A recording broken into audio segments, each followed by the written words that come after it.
2003년 여름, 서울의 공기는 아스팔트와 에어컨 냄새로 가득했다. 7살 민소윤이 용산구 작은 아파트 거실 바닥에 앉아 하얀 곰 인형을 가슴에 꼭 안고 있었다. 빨간 새틴 리본이 목에 매여 있는 그 인형이었다. 텔레비전에서는 애니메이션이 나오고 있었지만 소녀는 보지 않았다. 마치 중요한 비밀을 털어놓듯 조용히 중얼거리고 있었다. 9살 정호는 소파에 누워 채널을 돌리고 있었다. 엄마가 마트에 가는 동안 동생을 돌보라고 했다. 무더운 여름날의 평범한 일이었다. 소유는 항상 조용한 아이였다. 그 곰 인형과 함께 몇 시간이고 앉아있을 수 있었다. 15분 후 정호가 돌아보니 바닥이 비어 있었다. 현관문이 살짝 열려 있었다. 21년이 지난 후에도 그는 여전히 악몽 속에서 그 조용한 끽소리를 들었다. 그 소리는 단 하나의 의미였다. 소윤이 사라졌고 함께 사라진 하얀 곰인형을 아무도 다시 보지 못할 거라는 모든 사람이 그렇게 생각했다. 2024년 3월 24일 주근희 씨 할아버지의 아파트는 비밀 냄새가 났다. 30살 민정호는 침실 문 앞에 서서 빈 종이 상자를 움켜쥐고 있었다. 집주인이 적립비로 5만 원을 약속했지만 냄새에 대해서는 말하지 않았다. 오래된 담배 연기, 양 냄새, 그리고 다른 무엇인가. 목구멍에 달라붙는 쓴 무언가.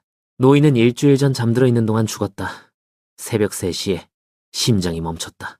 이웃들은 그가 지난 몇 달 동안 잠결에 소리를 질렀다고 했지만 무엇 때문인지는 아무도 몰랐다. 어머니 집에서 새 집 떨어진 곳.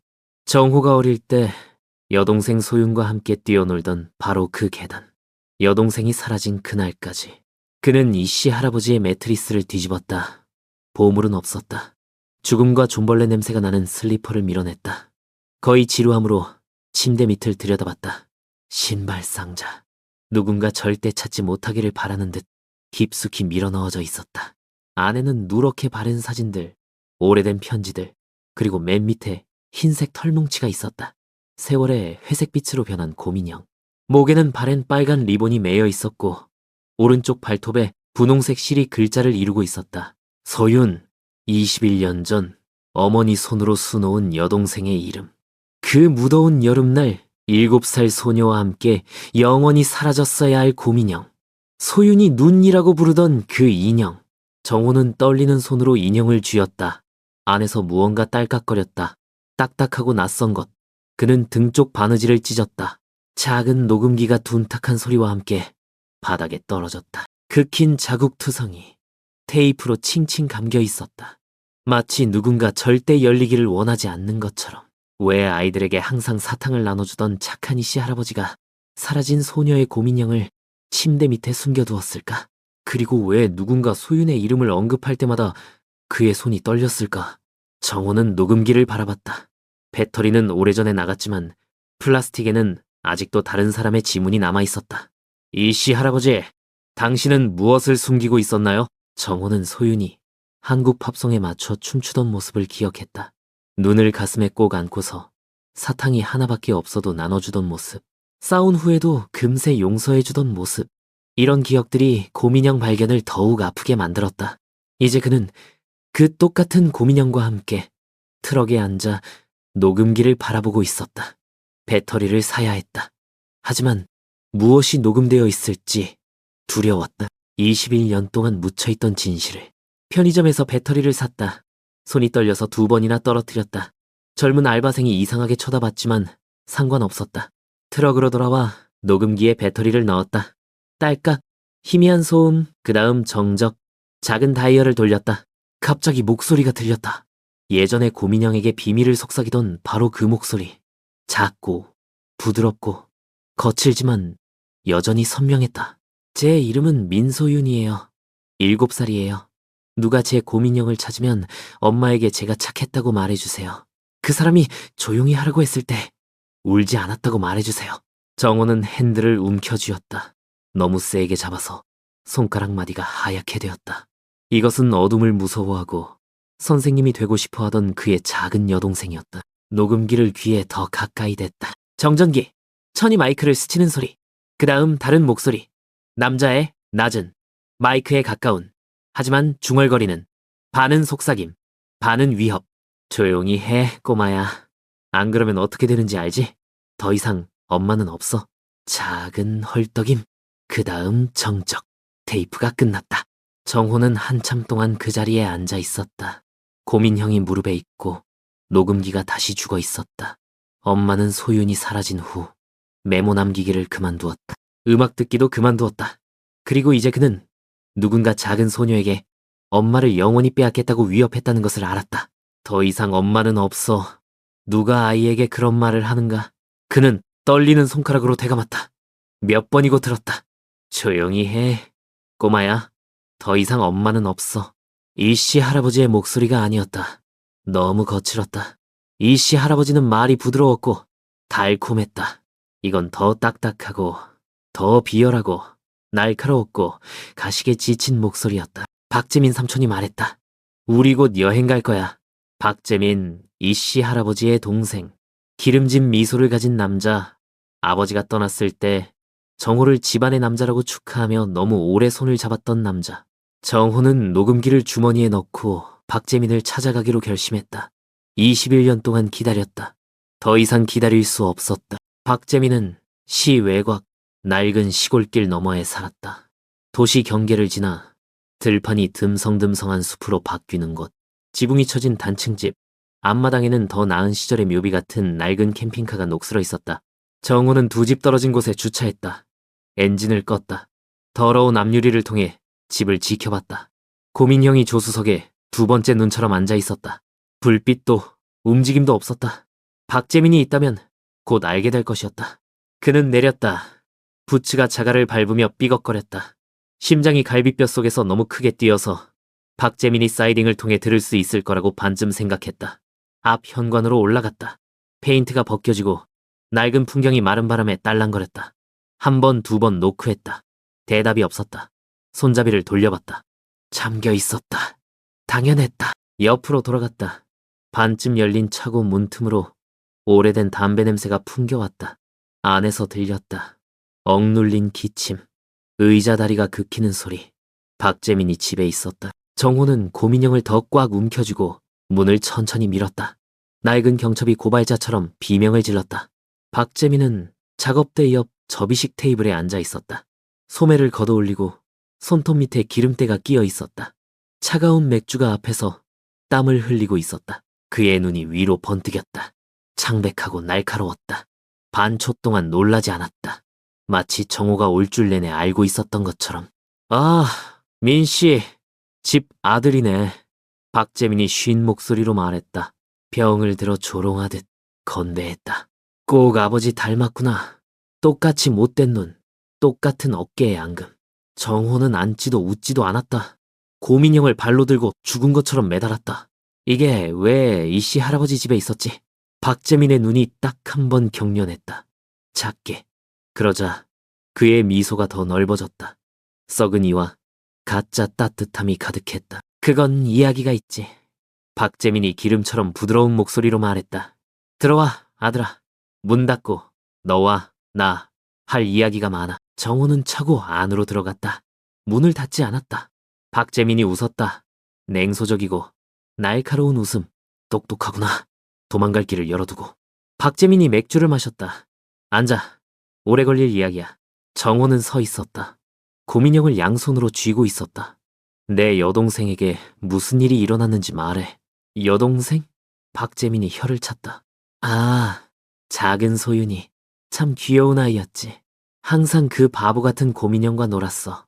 그의 눈이 번뜩였다. 알아? 그 애는 믿음이 많았어. 내가 엄마에게 데려다 준다고 했을 때 믿었거든. 정호는 등골이 서늘해지는 것을 느꼈다. 그 애가 어디 있어? 어디 있었냐? 아니면 지금 어디 있냐? 박재민이 의자에 등을 기댔다. 보라고. 착한 이씨 형은 아무것도 몰랐어. 그냥 생일에 고민형 선물해준 것뿐이야. 하지만 나는 기회를 봤지. 박재민이 주머니에서 녹음기를 꺼냈다. 똑같은 모델이었다. 네가 가진 게 유일한 줄 알았어? 정호의 심장이 멈췄다. 몇 개나 있는 거야? 여러 개, 여러 날의 녹음들. 하나 더 들어볼래? 박재민이 버튼을 눌렀다. 소윤의 목소리가 나왔다. 더 나이 들고 더 무서워한. 제발요, 삼촌. 집에 가고 싶어요. 착하게 할게요. 정호는 주먹을 쥐었다. 이 병신 새끼야. 난 실용적이야. 박재민이 녹음기를 테이블에 놓았다. 알아? 매년 얼마나 많은 그런 아이들이 사라지는지? 응? 실용적이. 예, 매년 얼마나 많은 그런 아이들이 사라지는지. 한국 여자애 하나 덜이 누가 신경 써? 그 애가 살아있어? 정호의 목소리가 떨렸다. 박재민은 한참 동안 침묵했다. 그러고는 미소를 지었다. 차갑고 잔인하게. 그랬지. 오랫동안 그랬어. 하지만 아이들은 잘하지. 알겠어? 덜 유용해져. 정호가 앞으로 달려들었지만 박재민이 테이블 밑에서 칼을 재빨리 꺼냈다. 조용히 해, 애야. 앉아. 아직 다 얘기 안 끝났어. 정호는 멈춰서서 거칠게 숨을 쉬었다. 고민형이 바닥에 떨어졌다. 보라고. 네 여동생은 특별했어. 아주 조용하고 처음 몇 달 후엔 아주 순종적이었지. 이씨 형은 그 애가 도망갔다고 생각했어. 나는 그렇게 생각하도록 놔뒀지. 박재민이 손에서 칼을 돌렸다. 하지만 그러다 너무 커졌어. 너무 많은 질문을 하기 시작했지. 문제를 해결해야 했어. 그 애가 어디 있어? 정호가 속삭였다. 가까이. 박재민이 칼로 숲 쪽을 가리켰다. 아주 가까이. 원한다면 찾아갈 수도 있어. 그 애와 합류하고 싶다면 말이야. 정호는 숨을 멈췄다. 머리가 하얗게 변했다. 그 애를 죽였어? 박재민이 어깨를 으쓱했다. 필요한 일이었어. 너무 많이 알게 됐거든. 너무 많이 기억하고. 그가 칼날을 엄지로 문질렀다. 하지만 걱정 마. 고통스럽지 않았어. 아주 빨랐지. 정호의 세상이 무너졌다. 21년의 희망이 한순간에 산산조각 났다. 그는 바닥에 있는 고민형을 내려다봤다. 소윤의 마지막 친구. 왜? 정호의 목소리는 깨져나왔다. 왜 그런 짓을? 왜? 박재민이 웃었다. 돈이지 바보야. 어떤 사람들은 어린 아이들을 위해 많은 돈을 낸다. 하지만 그들은 조용한 아이를 원해. 문제를 일으키지 않는. 그가 맥주를 마셨다. 소윤이는 처음엔 완벽했어. 하지만 시간이 지나면서 정호는 더 이상 들을 수 없었다. 분노가 그의 몸을 태웠다. 그는 앞으로 뛰어나갔다. 칼이나 상관없었다. 박재민이 칼을 휘둘렀지만 정호가 그의 손목을 잡았다. 두 남자가 바닥에 굴렀다. 정호는 박재민의 얼굴에 주먹을 날렸다. 한 번, 두 번, 세 번. 내 여동생! 정호가 소리쳤다. 내 여동생을 죽였어! 박재민이 무릎으로 정호의 배를 쳤다. 정호가 뒤로 넘어졌다. 박재민이 일어나서 칼을 찾았다. 이제 네 차례야. 꼬마. 박재민이 숨을 헐떡였다. 코에서 피가 흘렸다. 여동생과 만나러 가자. 정호는 뒤로 기어갔다. 손이 무언가 차가운 것을 만졌다. 렌치였다. 그는 그것을 움켜쥐었다. 박재민이 칼을 들고 다가왔다. 걱정 마. 빨리 끝날 거야. 정호가 렌치로 박재민의 무릎을 쳤다. 박재민이 비명을 지르며 넘어졌다. 칼이 바닥으로 떨어졌다. 정호는 고민형을 잡고 문으로 달렸다. 박재민의 소리가 뒤에서 들렸다. 도망가도 소용없어! 너를 찾을 거야! 네 엄마도! 정호는 차로 뛰어갔다. 손이 떨려서 열쇠를 2번 떨어뜨렸다. 엔진이 걸렸다. 그는 가속 페달을 밟았다. 백미러로 박재민이 차고에서 나오는 것을 봤다. 다리를 절고 있었지만 살아있었다. 정호는 경찰서로 향했다. 고민형이 조수석에 앉아 있었다. 마지막으로 소윤과 함께했던 것. 미안해 소윤아. 그가 속삭였다. 너무 늦었어. 하지만 그는 알고 있었다. 이제 끝이 아니라는 것을. 박재민을 잡아야 했다. 소윤을 위해서. 정호는 경찰서 주차장에서 차를 세웠다. 손이 아직도 떨리고 있었다. 고민형을 꼭 안고 건물로 들어갔다. 당직 경찰관이 올려다봤다. 무슨 일이십니까? 신고할 게 있어요. 정호의 목소리가 거칠었다. 21년 전 실종 사건과 관련해서 경찰관의 표정이 바뀌었다. 잠깐만요. 김 형사님을 부르겠습니다. 10분 후 중년의 형사가 나타났다. 김 형사는 정호를 작은 조사실로 데려갔다. 민소윤 사건을 기억하시나요? 정호가 물었다. 2003년 여름에 실종된. 김 형사가 고개를 끄덕였다. 그럼요. 당시 신참이었지만 기억해요. 왜요? 정호는 고민형을 테이블에 놓았다. 이게 제 여동생 것이에요. 방금 박재민 집에서 가져왔어요. 박재민? 김 형사가 눈살을 찌푸렸다. 이 시할아버지 동생? 네, 그가 제 여동생을 죽였어요. 정호가 주머니에서 녹음기를 꺼냈다. 증거가 있어요. 김 형사가 앞으로 몸을 기울였다. 보여주세요. 정호가 재생 버튼을 눌렀다. 스피커에서 소윤의 작은 목소리가 흘러나왔다. 제 이름은 민소윤이에요. 7살이에요. 에, 에. 형사의 얼굴이 어두워졌다. 남자의 위협적인 목소리가 들릴 때 김 형사는 주먹을 쥐었다. 이걸 어디서 찾았습니까? 그가 물었다.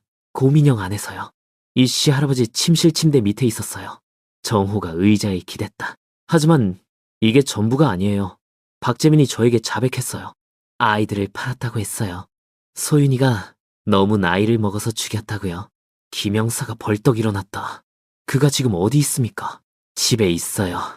다쳤지만 살아있어요. 저는 거기서 도망쳤어요. 정호가 뺨의 상처를 만졌다. 그가 저를 죽이려고 했어요. 알겠습니다. 지금 즉시 체포조를 보내겠습니다. 형사가 문으로 향했다. 당신은 여기 남아 계세요. 완전한 진술이 필요합니다. 정호는 고민형을 바라봤다. 마침내 소윤이 정의를 얻을 것이었다. 1시간 후 김 형사가 조사실로 돌아왔다. 얼굴이 어두웠다. 우리가 그를 찾았습니다. 그가 정호 맞은편에 앉으며 말했다. 박재민이 도망치려고 했어요. 우리가 도착했을 때 짐을 싸고 있었습니다. 정호가 몸을 앞으로 기울였다. 저항했나요? 처음엔 그랬어요. 하지만 우리가 영장을 보여주고 녹음에 대해 말하자 무너졌습니다. 형사가 폴더를 테이블에 놓았다. 모든 걸 자백했어요. 당신 여동생만이 아니라요. 정호의 심장이 멈췄다. 무슨 뜻입니까? 지난 25년 동안 4명의 아이가 더 있었습니다. 모두 다른 도시로 팔려갔어요.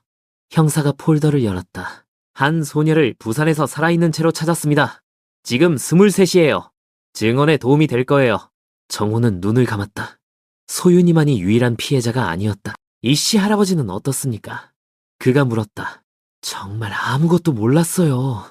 박재민이 그의 집을 은신처로 사용했습니다. 이씨가 죽자 당신 이웃이 당황했어요. 누군가 고민형을 발견할까봐 두려워했죠. 형사가 앞으로 몸을 기울였다. 한 가지 더 있습니다. 박재민이 당신 여동생을 어디에 묻었는지 말해줬어요. 우리가 시신을 가져올 수 있습니다.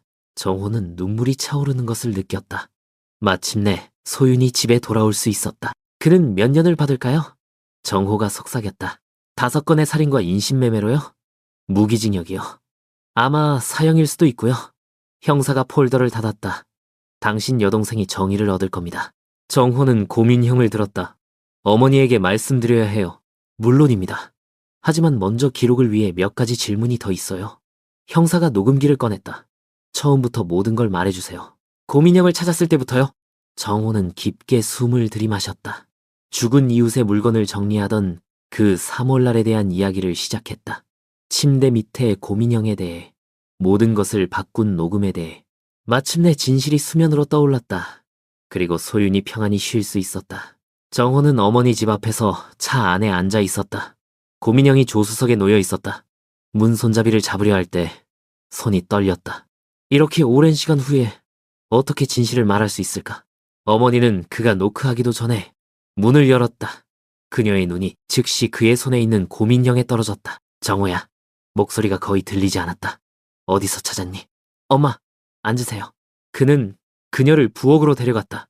소윤이 사라진 후 그들이 함께 앉았던 그곳으로. 말씀드릴 게 있어요. 그녀는 고민형에서 눈을 떼지 못한 채 의자에 앉았다. 정말 소윤이의 눈이니? 정호가 고개를 끄덕였다. 네, 그리고 이것만이 아니에요. 그는 녹음기를 꺼냈다. 안에 이게 들어있었어요. 스피커에서 소윤의 목소리가 흘러나올 때 어머니는 손으로 입을 막았다. 눈물이 볼을 타고 흘렀다. 박재민의 위협이 들릴 때 그녀는 무서워하며 뒤로 물러났다. 이게 누구야? 그녀가 속삭였다.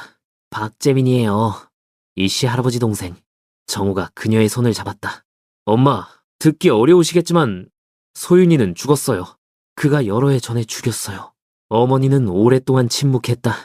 그러고는 조용히 울기 시작했다. 히스테리컬하게가 아니라 마침내 진실을 알게 된 사람의 안도감으로. 난 항상 알고 있었어. 그녀가 속삭였다. 마음 깊은 곳에서 그 애가 돌아오지 않을 거라는 걸 알았어. 하지만 희망을 가졌지. 그를 체포했어요. 모든 걸 자백했어요. 정호가 그녀의 손을 꽉 잡았다. 그리고 엄마, 경찰이 그가 소윤이를 어디에 묻었는지 알아요. 우리가 그 애를 집에 데려올 수 있어요. 어머니가 눈을 들었다. 21년 만에 처음으로 그 눈에는 고통뿐만 아니라 평안함도 있었다. 그 애가 고통받았을까? 조용히 물었다. 정호는 수년간의 감금에 대한 진실을 말할 수 없었다. 아니에요, 엄마. 그가 빨랐다고 했어요. 그녀는 고민형을 가져와 가슴에 꼭 안았다. 내 작은 딸, 마침내 집에 돌아오는구나. 며칠 후 경찰에서 전화가 왔다.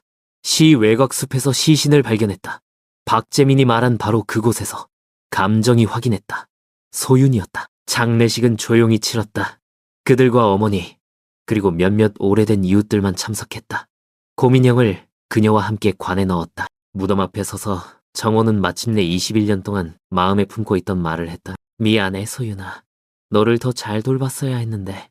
하지만 이제 넌 집에 왔어. 그리고 너를 데려간 그 사람은 모든 걸 치를 거야. 박재민이 체포된 지 6달 후 재판이 시작되었다. 정호는 어머니 옆에 앉아 그녀의 손을 잡고 있었다. 피고석에는 소윤을 그들에게서 빼앗은 남자가 앉아 있었다. 박재민은 훨씬 늙어 보였다. 머리가 휘어지고 얼굴이 야위었다. 하지만 눈은 여전히 차갑게 남아 있었다. 검사가 녹음기를 들어 올렸다. 재판장님, 이 녹음이 이 사건의 핵심 증거입니다. 법정에서 7살 소윤의 목소리가 흘러나올 때 정호의 어머니가 그의 손을 꽉 잡았다. 배심원들의 얼굴에 혐오감이 스쳐 지나갔다. 박재민이 아이에게 위협하는 소리를 들을 때였다. 피고는 6살에서 12살 사이의 아이들 5명을 살해했다고 자백했습니다. 검사가 계속했다. 그는 그들을 전국의 인신매매 조직에 팔았습니다. 변호인이 반박하려 했다. 제 의뢰인은 정신장애를 앓고 있었습니다. 그는 인식하지 못했습니다. 이에 있습니다. 검사가 벌떡 일어났다. 피고는 수년간 범죄를 계획했습니다. 돌아가신 형의 집을 은신처로 사용했습니다. 이것은 광기가 아니라 계산입니다. 판사가 이 일을 인정했다. 가장 어려운 순간은 부산에서 살아있는 채로 발견된 민혜진을 증인으로 불렀을 때였다. 그녀는 지금 23이었지만 말할 때 정호는 무서워하는 아이를 보았다. 그가 저를 2년 동안 가뒀어요. 그녀가 조용히 말했다. 부모님이 저를 원하지 않는다고 했어요. 음식과 지낼 곳을 주는 것에 감사해야 한다고 했어요. 박재민은 그녀의 증언 동안 바닥을 내려다봤다. 정호의 증언 차례가 되었을 때 그는 확고하게 일어났다. 고민형을 찾은 것 녹음 차고에서의 대결에 대해 말했다. 피고가 제 여동생을 살해했다고 저에게 자백했습니다. 그가 박재민을 똑바로 바라보며 말했다. 그녀가 너무 나이가 들고 너무 많이 알게 되었다고 했습니다. 반대 신문에서 변호인이 그를 신뢰할 수 없게 만들려 했다. 당신은 그 대화를 녹음하지 않았습니다. 그 자백의 증거가 없습니다. 이게 있습니다. 정호가 뺨에 흉터를 들어보였다. 그리고 그가 말한 바로 그곳에서 발견된 제 여동생의 시신이 있습니다. 재판은 3주간 계속되었다. 배심원들이 평결을 내릴 때 법정에는 죽음 같은 정적이 흘렀다. 모든 기소 사실에 대해 유죄. 판사가 형을 선고했다. 가석방 없는 무기징역. 법정을 나서면서 어머니가 몇 달 만에 처음으로 미소를 지었다. 소윤이가 평안히 쉴 수 있겠구나. 그녀가 속삭였다.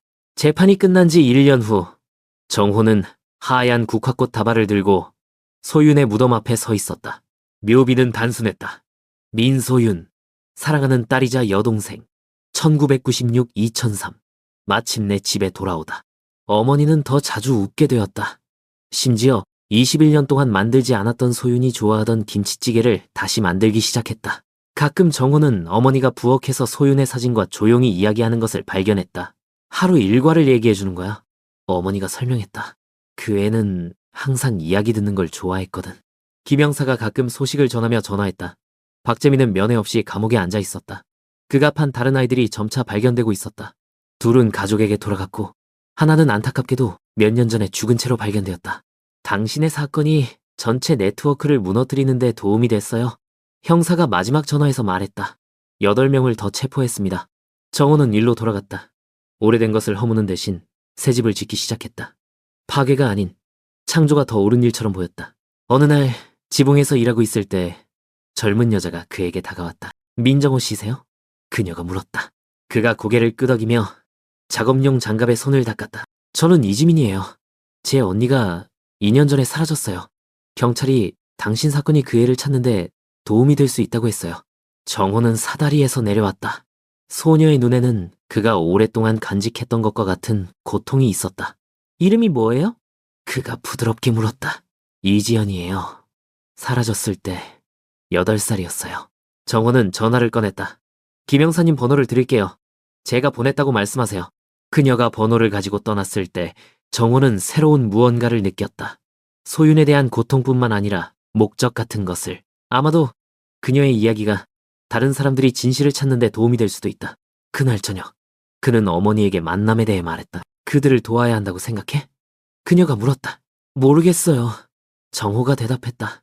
하지만 소윤이는 항상 사람들을 돕고 싶어 했어요. 아마도 이것이 그 애가 하고 싶어 했던 일을 계속하는 방법일지도 모르겠어요. 어머니가 미소를 지었다. 억지가 아닌 진짜 미소를. 그 애가 너를 자랑스러워할 거야. 그날 밤 늦게 정호는 자신의 방에 앉아 고민형과 함께 있는 소윤의 오래된 사진을 바라봤다. 사진 속 그녀는 6살이었고 웃고 있었다. 찾았어, 여동생아. 그가 속삭였다. 그리고 이제 다른 사람들도 찾을 수 있게 도울게. 21년 만에 처음으로 잠이 쉽게 찾아왔다. 5년 후 정호는 작은 단체 소윤의 목소리, 실종 아동 가족 지원 조직을 열었다. 그의 사무실 벽에는 고민형과 함께 있는 여동생의 사진과 박재민 사건 수사 덕분에 찾을 수 있었던 32개의 이름 목록이 걸려 있었다. 어머니는 자원봉사자로 일하며 아이를 잃은 다른 어머니들과 이야기했다. 고통은 완전히 사라지지 않아요. 그녀가 그들에게 말했다. 하지만 진실은 평안을 가져다 줄 수 있어요. 은퇴한 김영사는 가끔 새로운 사건을 가지고 들렀다. 이지연은 국제수사 덕분에 해외에서 살아있는 채로 발견되었다. 정호의 책상 위에는 작은 하얀 고민형이 놓여 있었다. 소윤과 함께 잠들어 있는 것의 복사품이었다. 그것은 가장 어두운 순간에도 희망이 가장 예상치 못한 곳에 숨어서 살아남을 수 있다는 것을 상기시켜주는 존재였다.